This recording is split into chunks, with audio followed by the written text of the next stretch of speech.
Hello, word nerds! Mike Mena here, and welcome back to the social life of language, where I make stuff about language and social theory simple, but never simplified. If that sounds like something you'll dig, hit that subscribe button now.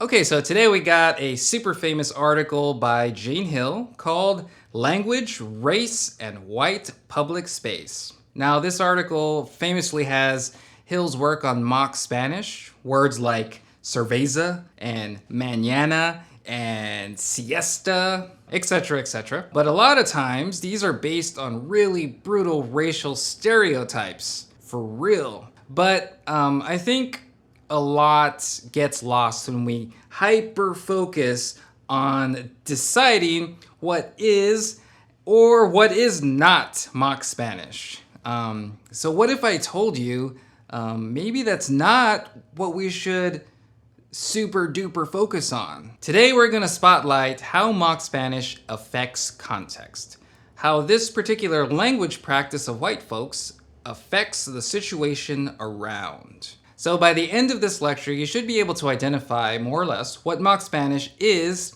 not based on the words themselves, but based on the effect they have on context. So the words affecting the context. Because, no joke, I think that's actually more important than the words, the actual mock Spanish word tokens.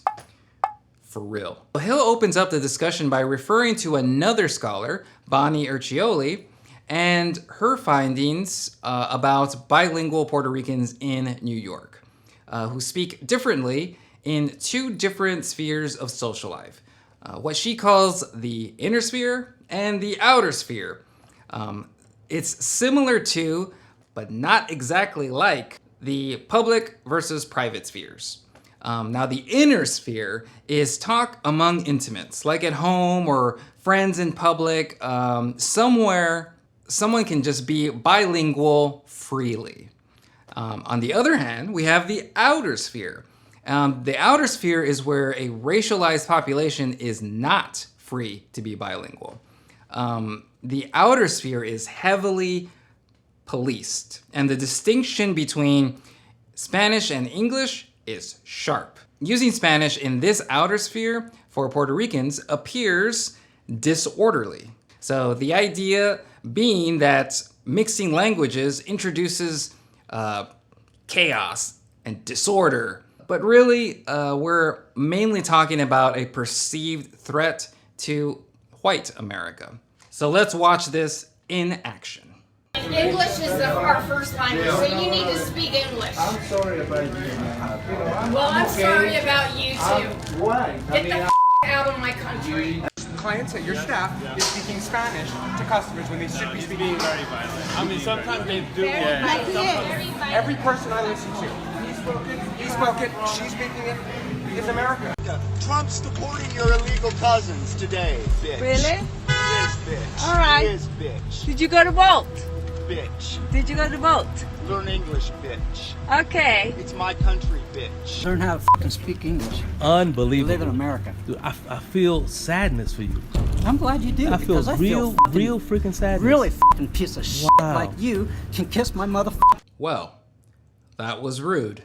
Central to Jane Hill's thesis is that the inner sphere and the outer sphere, this idea from Urcioli, is exactly the opposite for white speakers and their use of Spanish words, meaning Spanish, or what she calls mock Spanish, can be freely used by white speakers in public without creating this feeling of disorder or threat.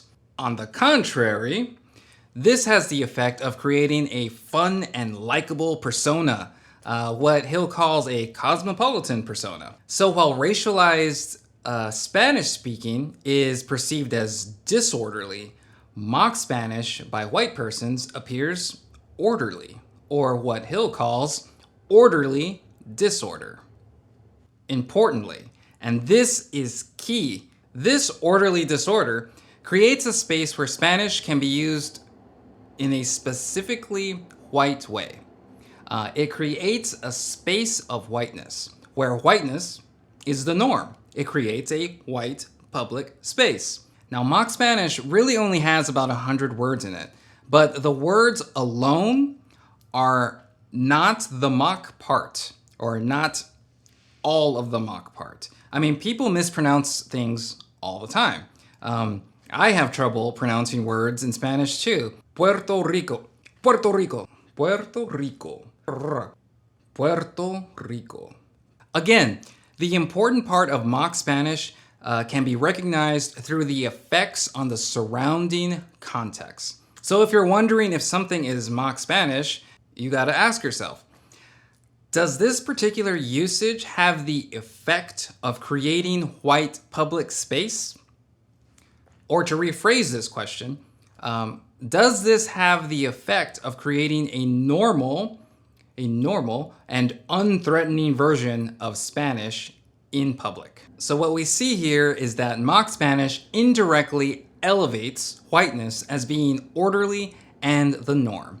Yet this use only indirectly indexes Spanish and Spanish speakers as inferior. So let's talk about direct and indirect indexicality, because that's really important here. An index is a sign. An indexical sign, like our index finger, it points to something, either directly or indirectly. Either directly or indirectly. A direct index of racism might sound like, I'm gonna behave like a lazy Mexican and do my work tomorrow. So you see the direct connection of the racist stereotype through language of Mexicans being lazy. Indirect indexicality adds more layers of potential meanings. For example, yeah, I'm just gonna take a siesta and do my work mañana. So you got the word siesta and mañana, which potentially indexes the exact same racist, lazy Mexican stereotype, but only indirectly. So it potentially indexes. This is why it's so difficult to decide if something is actually mock Spanish or not, because while it might indirectly index this racist stereotype, it also potentially indexes a lot of other stuff. Like a person might think they're just being funny. Or what if like a 5-year-old says it because they saw it on TV the night before or something. So it indirectly indexes multiple potential meanings. And here's the thing.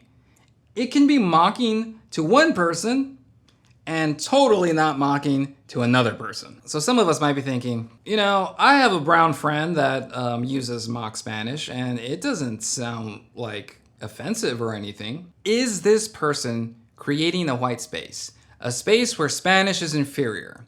A space where whiteness is the norm? It isn't a question of whether or not something definitely is or definitely is not, because the effects change by a matter of degree.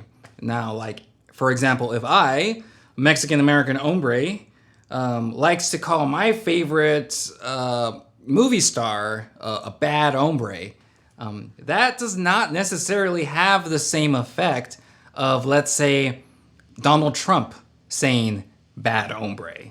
One of my first acts will be to get all of the drug lords, all of the bad ones. We have some bad people in this country that have to go out. But we have some bad hombres here, and we're going to get them out.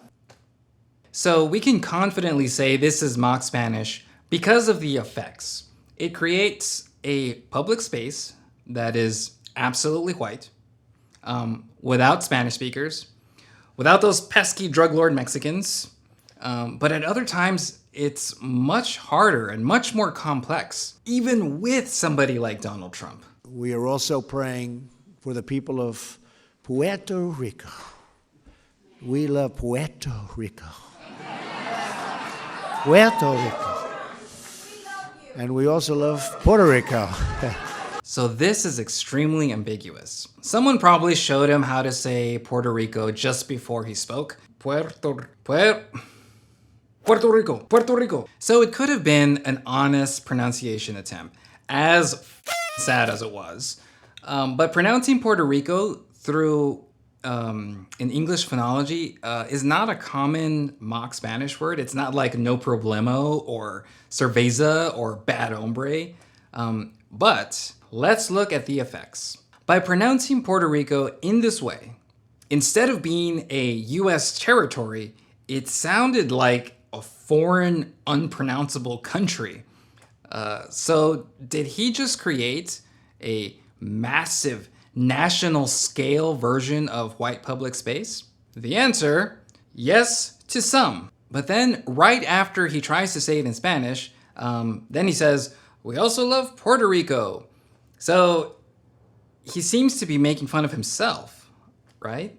But what are the effects? This could have neutralized the previous effect, but this could indirectly signal to some people, Americans say Puerto Rico because in America we speak English, implying Puerto Rico is not really America. Is this mock Spanish? Does it create a white public space? Probably. Does this create a new normal pronunciation of Puerto Rico? No. But you see, it could do this. It could do that. It might have done this. It might have done that. Some people might have been offended. Some people think you're being too sensitive. It just goes on and on and on. So the moral of the story, instead of worrying about how to categorize words as definitely mock Spanish or not, focus on the effects of the language use in context. Ultimately, that's what's important to the analysis. Not deciding this is definitely mock Spanish. This is definitely not mock Spanish. It's about the effects. Okay, that's all for today. Hit that like button, the subscribe button, the notification bells. Follow me on Twitter and academia.edu for future publications. I'm Mike, and this is The Social Life of Language.